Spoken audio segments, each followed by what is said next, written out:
Welcome to Soundarya's kitchen. ఇవాళ మనం Andhra fish curry ఎలా తయారు చేసుకోవాలో నేర్చుకుందాం. దానికి కావాల్సిన ఇంగ్రీడియంట్స్: చేపలు 1/2 కేజీ. వీటిని ముందుగా మనం కడిగి శుభ్రం చేసి పక్కన పెట్టుకోవాలి. నూనె 1/2 కప్, ఆవాలు 1 స్పూన్, జీలకర్ర 1 స్పూన్, కరివేపాకు, 3 మిర్చి, వీటిని స్లైసెస్గా కట్ చేసి పెట్టుకోవాలి. 1 ఉల్లిపాయ, అల్లం వెల్లుల్లి పేస్ట్ 1 స్పూన్, ఒక పెద్ద టమాటో ముక్కలుగా కట్ చేసుకోవాలి. ఒక పెద్ద ఉల్లిపాయ సైజ్ అంత చింతపండుని ఒక అరగంట ముందు నానబెట్టి పక్కన పెట్టుకోవాలి. గరం మసాలా పొడి, కొత్తిమీర. చేప ముక్కల్ని ముందుగా అల్లం వెల్లుల్లి పేస్ట్, ఉప్పు, కారం, పసుపు వేసి కలిపి ఒక 10 నిమిషాల పాటు పక్కన పెట్టుకోవాలి. తర్వాత మనం స్టవ్ వెలిగించి గిన్నె వేడెక్కాక దాంట్లో ఒక 1/2 కప్ ఆయిల్ వేసుకుందాం. ఆయిల్ బాగా వేడెక్కాక దాంట్లో 1 స్పూన్ ఆవాలు, 1 స్పూన్ జీలకర్ర వేసుకుందాం. ఇవి కొంచెం చిటపటలాడాక కరివేపాకు, ముందుగా తరిగి పెట్టుకొని ఉన్న పచ్చిమిర్చిని వేసుకోవాలి. దీంట్లో ఇప్పుడు ఉల్లిపాయ ముక్కల్ని వేసుకుందాం. ఈ ఉల్లిపాయ ముక్కలు బాగా వేగేంత వరకు ఉంచుకోవాలి. ఇవి గోల్డెన్ బ్రౌన్ కలర్ వచ్చేంత వరకు వేపుకోవాలి. ఇవి ఇప్పుడు బాగా వేగిపోయాయి. దీంట్లో 1 స్పూన్ జింజర్ గార్లిక్ పేస్ట్ వేసుకుందాం. ఇది కూడా పచ్చివాసన పోయేంత వరకు వేపుకోవాలి.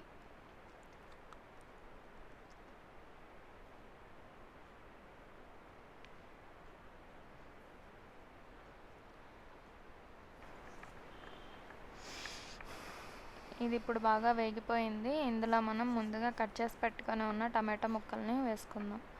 ఇవి బాగా మెత్తగా అయ్యేంత వరకు వేయించుకోవాలి.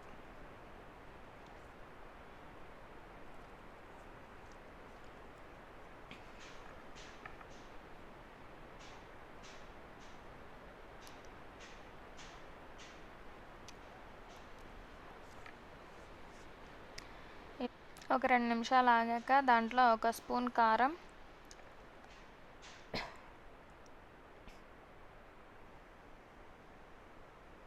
1 స్పూన్ ఉప్పు,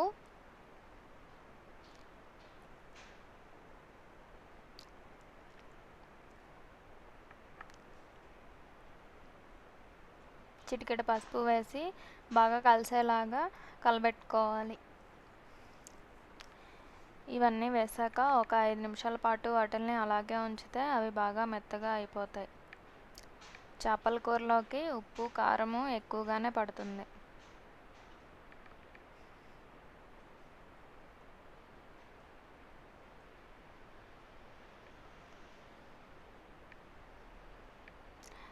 ఇవి ఇప్పుడు బాగా మెత్తగా అయిపోయాయి.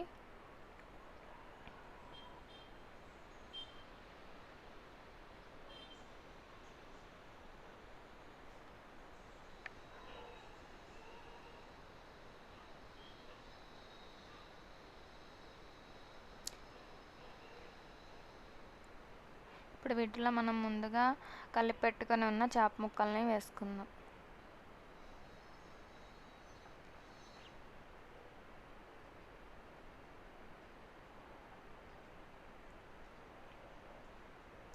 ఇవన్నీ బాగా కలిసేలాగా ఒకసారి కలబెట్టుకుందాం.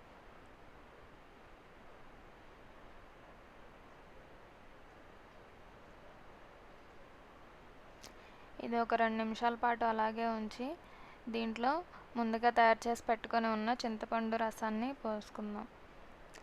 చింతపండు రసాన్ని కొంచెం చిక్కగానే చేసుకోవాలి.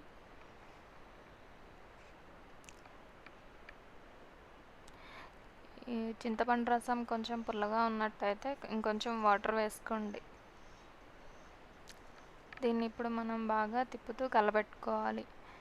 చేపల కూరలో ఎక్కువసార్లు గంట పెట్టకూడదు.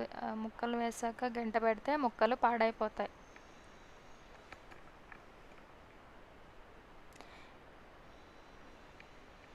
ఇప్పుడు మనం ఉప్పు, కారాన్ని చూసి సెట్ చేసుకోవచ్చు.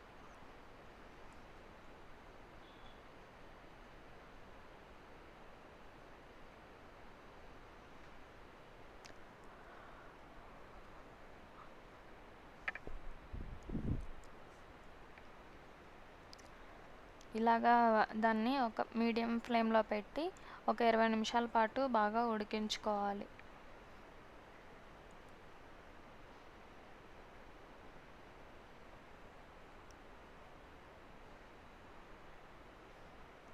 ఇది ఇప్పుడు బాగా ఉడికిపోయి దగ్గరగా వచ్చింది.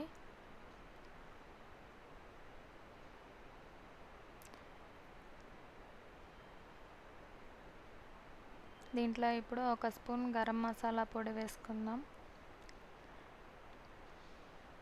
కొంచెం కొత్తిమీరను కూడా వేసుకొని ఈ రెండు కలిసేలాగా ఒకసారి తిప్పుకుందాం.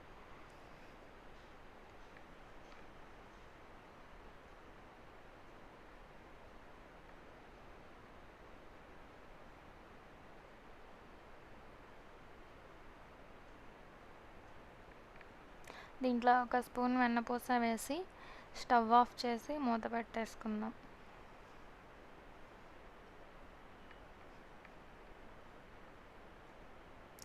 అంతే, ఎంతో రుచికరంగా ఉండే ఆంధ్ర చేపల పులుసు రెడీ. దీన్ని మీరు అన్నంలోకి కానీ దోశల్లోకి కానీ తినవచ్చు.